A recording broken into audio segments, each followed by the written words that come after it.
نحمده ونصلي ونسلم على رسوله الكريم وعلى آله وصحبه اجمعین۔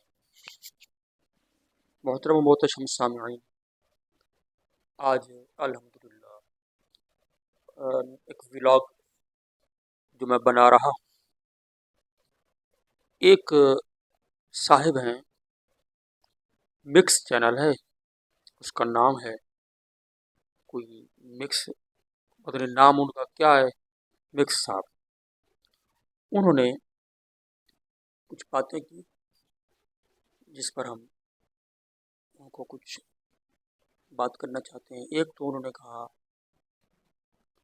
کہ دعوت اسلامی اور تبلیغی جماعت میں عقیدے کا فرق ہے، اس کے علاوہ کوئی فرق نہیں ہے۔ مکس صاحب بات یہ ہے کہ آپ کو دعوت اسلامی اور تبلیغی جماعت کے اندر عقیدے کا تو چلو فرق نظر آ گیا، تو دعوت اسلامی الحمدللہ ایک ایسی تحریک ہے جو اعمال کی اصلاح بھی کر رہی ہے، عقیدے کی بھی، ظاہر کی بھی، باطن کی بھی، دل بھی صاف کر رہی ہے، ہر طرح سے اصلاح کر رہی ہے۔ الحمدللہ عقیدے کا بھی اچھا، عقیدے کی وجہ سے بھی کام کر رہی ہے۔ آپ کو صرف عقیدے کا فرق نظر آیا، اور اگر صرف عقیدہ ہی درست کر رہی ہو تو یہ بھی کتنا بڑا کام ہے، اور باقی کام آپ کو نظر نہیں آئے تو شاید آپ کی نگاہ کمزور ہے۔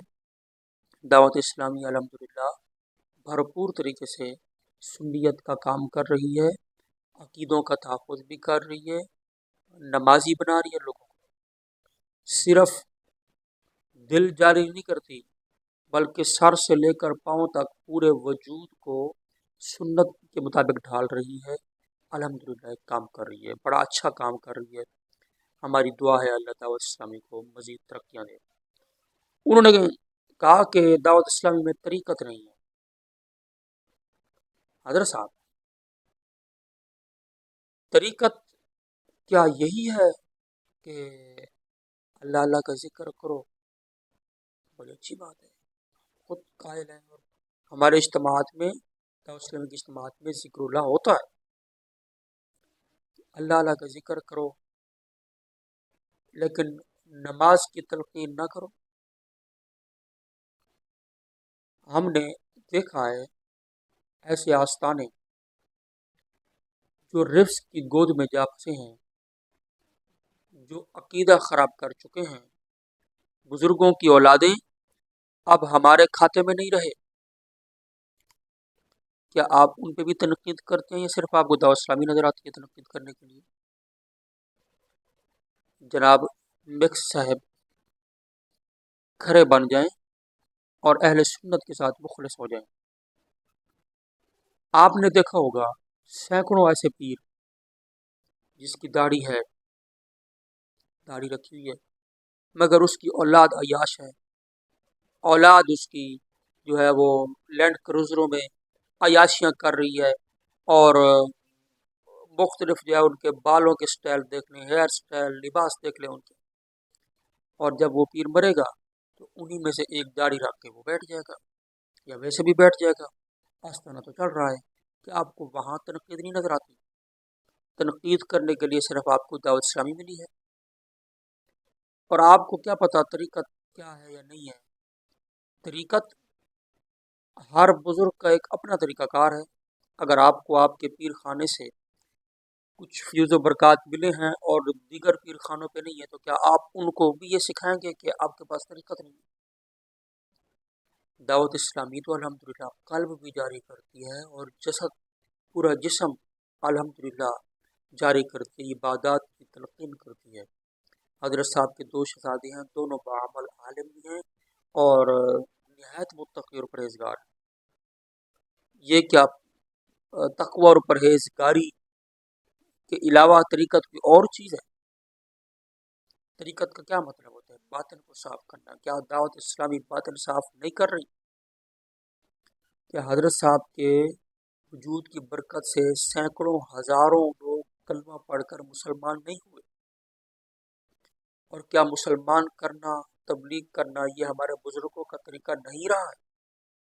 مکس صاحب آپ غور کیجیے گا، اور اگر آپ سے بن پڑے تو مجھے جواب دینا، میں آپ کا انتظار کروں گا۔ آج علامہ غفران محمود سیالوی صاحب زیدہ مجدو کا ایک بیان سنا، حق بیان کرتے ہیں، مجھے بہت پسند آیا۔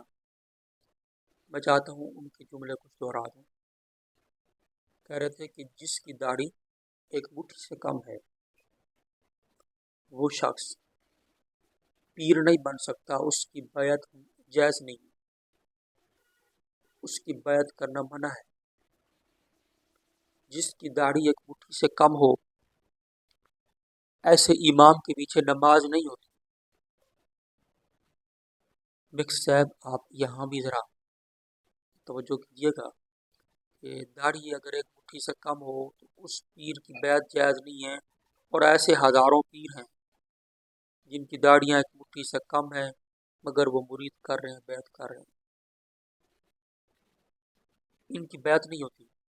حق فرمایا علامہ غفران محمود سیالوی صاحب نے۔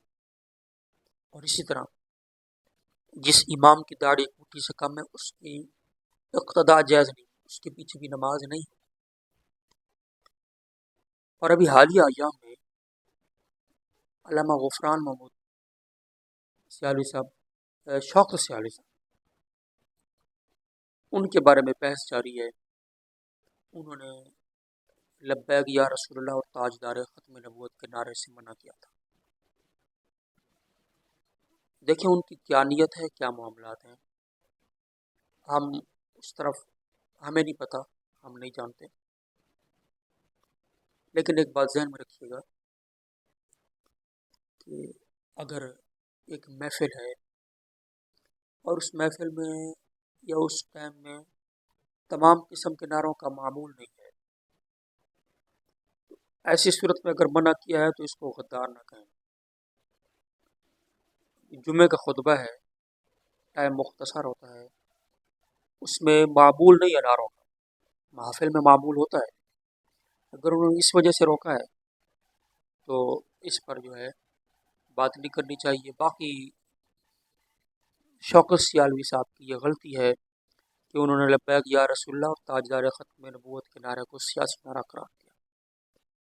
سیاسی جماعت تحریک لبیک پاکستان اگرچہ یہ نعرہ لگاتی ہے، لیکن سیاست سے علاوہ یہ ایمان کا بھی حصہ ہے، یہ نعرے ایمان بھی ہیں، تو ایمانی نعرے بھی ہیں، سیاسی نعرہ محض سیاسی نعرہ نہیں ہے، یہ ایمانی نعرے بھی ہیں، تو اس لیے ان نعروں سے کوئی حرج نہیں ہے، یہ نعرے لگانے چاہیے، اور یہ نعرے سیاسی نہیں ہیں، ایمانی نعرے ہیں۔